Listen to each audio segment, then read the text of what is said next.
Hello and welcome to yet another edition of Yes 101's Visual Radio, bringing you the news. I'm Hashni Patirana. And for the Newsfirst team, I'm Jed Abdin. We start off with a look at your headlines. Newsfirst headline. And in headlines, digital infrastructure for Sri Lanka's digital economy. Challenges in the maritime domain discussed in Colombo. Mass casualty event as Baltimore Key Bridge collapses. Shakib returns for second test against Sri Lanka.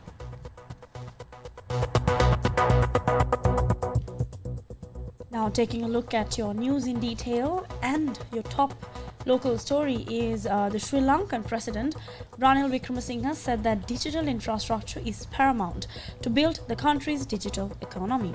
He was speaking at the Digital Public Infrastructure session organized by the Indian High Commission in Colombo.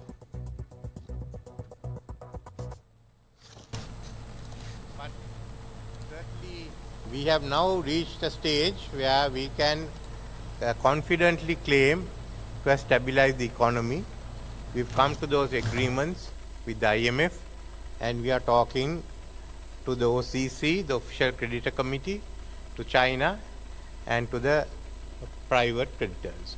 You can't go on forever with the import-dependent economy. Therefore, we've made our decisions, and I want to present it to Parliament in the form of legislation. The economic transformation. To begin with, the economic transformation will be firstly to an export-oriented, highly competitive digital economy, to a green economy.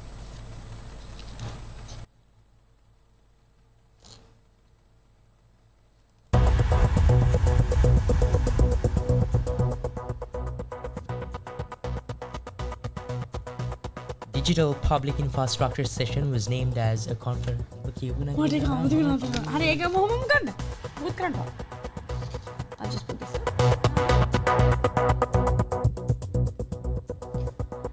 Digital Public Infrastructure session was named as a conference which will explore the transformative potential of digital public infrastructure for enabling service delivery, empowering communities for fostering inclusivity, and enriching the economy by driving innovation. The Indian G20 presidency brought about a mind shift in a way and outlined the holistic development that can potentially be brought about by a good DPI. The Indian presidency also proposed the creation of the One Future Alliance, a voluntary initiative that aims to bring together governments, the private sector, academic and research institutions, donor agencies, civil society organizations, and other relevant stakeholders and existing mechanisms to synergize global efforts in the DPI ecosystem. And now moving on to more local news. Challenges in the maritime domain brought together regional partners in Colombo. Now, day one of the UNODC conference under the theme Charting Unruly Waters, Enhancing Maritime Domain Awareness in the Indian Ocean region was held in Colombo today. Now, Sri Lanka's Navy commander opened the session. Now, here's an excerpt from the speech he delivered at the conference. We just cannot stay anymore blind to what's happening around a coastal state, a maritime state, or any other agency. The security at sea, the freedom of navigation is so important. The entire global economy today, not today, historically, depends on the maritime freedom of navigation, the capacity to hold so much for the survival of the nations. The Navy was in the limelight very recently as we declared to be a partner of the Combined Maritime Forces as a reassurance of Sri Lanka and the Navy in particular in our enduring global commitments in response to our common security challenges of our global commitments in response to our common security challenges and threats in the maritime front.